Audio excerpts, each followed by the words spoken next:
مستقل طور پر یہ لکھا ہے مگر عالم بالا کی یروشلم آزاد ہے اور وہی ہماری ماں ہے۔ تو پھر وہ کتاب مقدس سے الفاظ کو کیوں نکالتے ہیں جبکہ یہ واضح طور پر بیان کیا گیا ہے؟ کیا یہ عجیب نہیں ہے؟ وہ خدا کے حکم پر عمل کرنے کے قابل کیوں نہیں ہوتے کہ ان کے کلام سے نہ کچھ بڑھانا نہ گھٹانا؟ جیسا کہ میں نے پہلے بیان کیا کہ تاریخ دور میں ایک وقت ایسا تھا جب کلیسیا نمایاں طور پر بت پرست بن گئی تھی۔ یہ سب دستاویزی کیا گیا ہے اور کلیسیا کی تاریخ کی کتابوں میں اسے باضابطہ طور پر تسلیم کیا گیا ہے۔ وہ یسوع کے زمانہ سے لے کر 321 بعد از مسیح تک دیانتداری سے سبت کا دن مناتے رہے تھے، لیکن جب اتوار کو سرکاری آرام کا دن قرار دیا گیا تو سبت کے مفہوم کو اس سے منسلک کرتے ہوئے اتوار کا قانون جاری کیا گیا۔ A History of the Early Church Today 500 صفحہ نمبر 132 میں یہ لکھا ہے کہ اتوار کا کوئی مسیحی مفہوم نہیں تھا۔ 321 بعد از مسیح کو کتنے سال گزر چکے ہیں؟ اس وقت سے لے کر آج تک تقریباً 2000 سال گزر چکے ہیں، کیا ایسا نہیں؟ جیسا کہ ایک طویل عرصہ گزر چکا ہے، آج تمام کلیسیائیں اتوار کو ایسے مناتی ہیں گویا یہ عبادت کا اصل دن ہو۔ تاہم یسوع رسول اور ابتدائی کلیسیا کے مقدسین اتوار کو عبادت کرنے کے بارے میں نہیں جانتے تھے۔ آسمان پر جا کر پطرس رسول سے اتوار کی عبادت کے بارے میں پوچھیں۔ پطرس کہے گا، آپ کس بارے میں بات کر رہے ہیں؟ جا کر پولس رسول سے اس کے بارے میں پوچھیں۔ وہ جواب میں پوچھے گا، اتوار کی عبادت کیا واقعی ایسا کچھ تھا؟ ابتدائی کلیسیا میں اتوار کی عبادت نہیں ہوتی تھی۔ ایسا نظام 321 بعد از مسیح میں 4 صدی تک موجود نہیں تھا۔ کیا یہ ہر چیز سے واضح نہیں ہے کہ یسوع کی موت کے بعد تقریباً 300 سالوں تک یہ رواج موجود نہیں تھا؟ اس کے علاوہ کرسمس کب متعارف کرایا گیا تھا؟ یہ صرف 354 میں متعارف کرایا گیا تھا، لیکن اب دنیا بھر میں کرسمس ایسے منایا جاتا ہے جیسے یہ حقیقت میں یسوع کی پیدائش کا دن تھا۔ کیا ایسا نہیں ہے؟ ہمارے خدا کتاب مقدس میں کیا کہتے ہیں؟ خدا نے حکم دیا ہے کہ اگر تم کتاب مقدس کے کلام میں کچھ بڑھاؤ گے تو میں کتاب مقدس میں لکھی ہوئی آفتیں تم پر نازل کروں گا۔ اگر تم اس کتاب کی باتوں میں سے کچھ نکالو گے تو میں تمہارا حصہ آسمان کی بادشاہی میں سے نکال ڈالوں گا۔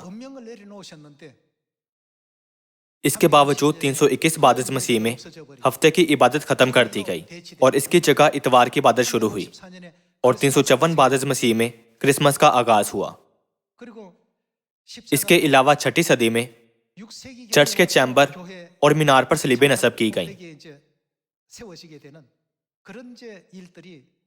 ابتدائی کلیسیا کے مقدسین کے پاس صلیبیں نہیں تھیں اور انہوں نے اتوار کو سبت نہیں منایا تھا۔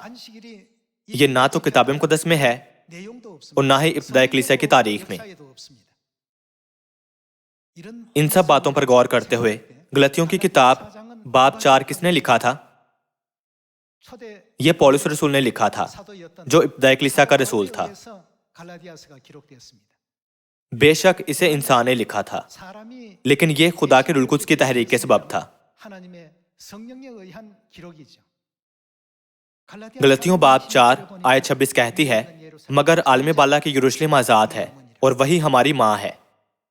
حتیٰ کہ صدیاں گزرنے کے بعد بھی اس اصل متن میں تحریف نہیں کی جا سکی تھی۔ کتاب مقدس زور دے کر اس حقیقت کی گواہی دیتی ہے کہ ہماری آسمانی ماں کو ہونا چاہیے۔ یہ پیغام نہ صرف نئے عہد نامہ میں درج ہے جو ابتدائی کلیسیا کے عقائد کو ظاہر کرتا ہے، بلکہ پرانے عہد نامہ میں بھی درج ہے۔ یہ ظاہر کرتا ہے کہ خدا ماں خدا کی بادشاہی میں موجود ہیں۔ آئے ہم کتاب مقدس سے اس کی تصدیق کرتے ہیں۔ پیدائش باب 1۔ پیدائش باب 1 آیت 26 میں یہ لکھا ہے کہ پھر خدا نے کہا کہ ہم انسان کو، یہاں خدا بنی نوع انسان کو پیدا کر رہے ہیں۔ یہ وہ بات ہے جو انہوں نے تخلیق کے عمل کے دوران کہی تھی۔ انہوں نے کہا ہم انسان کو اپنی صورت پر اور کیا اپنی شبیہ کی مانند بنائیں۔ دنیا میں تمام کلیسیائیں عام طور پر یہ تعلیم دیتی ہیں کہ ایک اور واحد خدا نے انسانی زندگی کو پیدا کیا ہے، حالانکہ ان کی کتاب مقدس اس کتاب مقدس سے مختلف نہیں ہے جسے میں ابھی پڑھ رہا ہوں۔ تمام کتاب مقدس میں یہی جملہ درج ہے، ہم انسان کو اپنی شبیہ کی مانند بنائیں، دوسرے الفاظ میں ہم انسان کو پیدا کریں۔ ہر کوئی کہتا ہے بنی نوع انسان کی تخلیق ایک ہی خدا نے کی تھی، لیکن کتاب مقدس کی اس آیت میں درج الفاظ کے بارے میں آپ کیا سوچتے ہیں؟ یہ واضح طور پر ہمیں دکھاتا ہے کہ یہ واحد خدا نہیں تھے۔ کچھ لوگ مسلسل اصرار کرتے ہوئے پوچھتے ہیں کہ کیا ترجمے میں غلطی ہو سکتی ہے؟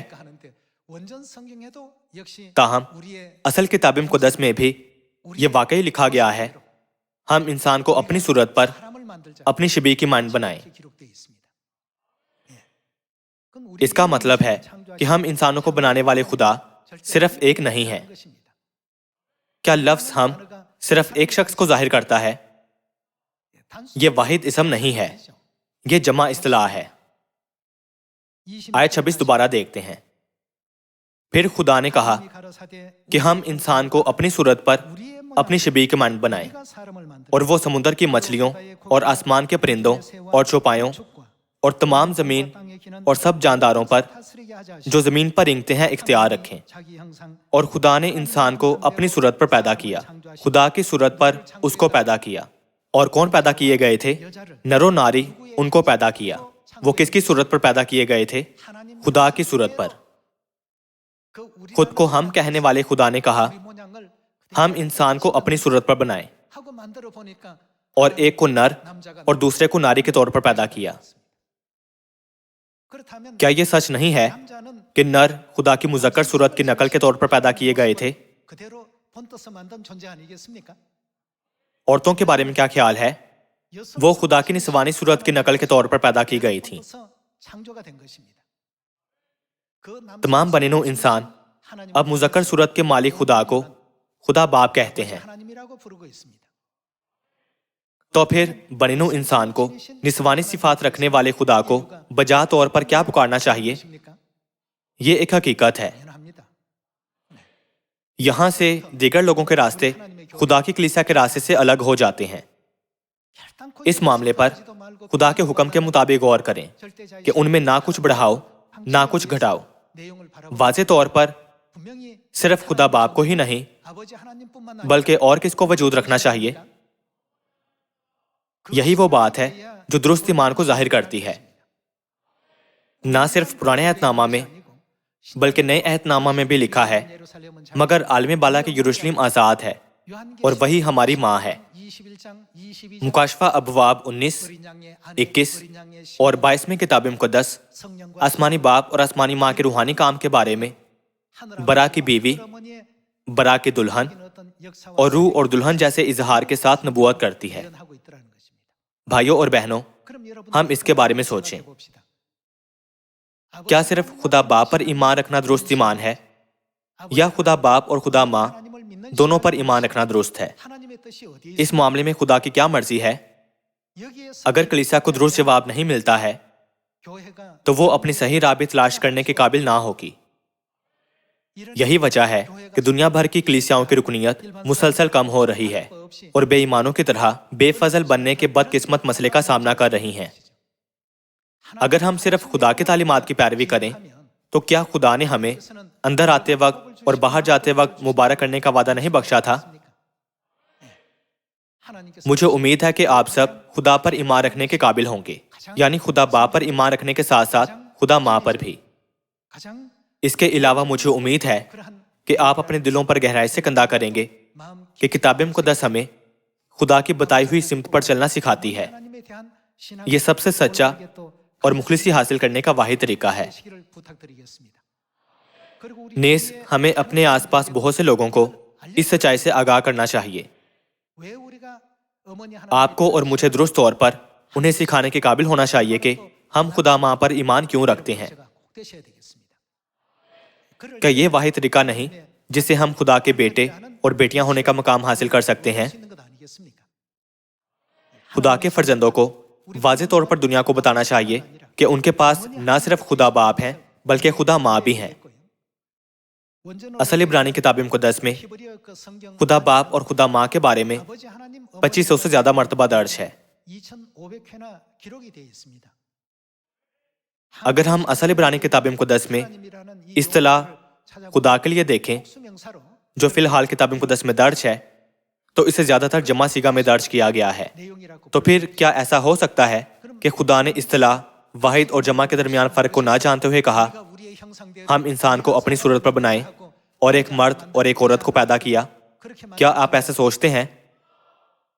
کیا تمام بنی نوع انسان خدا کی مذکر صورت کو خدا باپ نہیں کہتے ہیں؟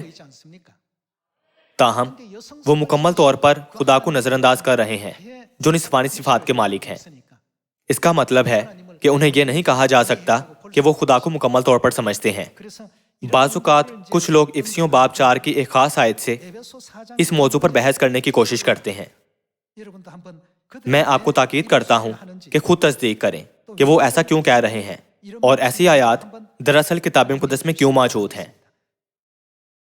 آئیں افسیوں باب 4 آیت 4 سے دیکھتے ہیں۔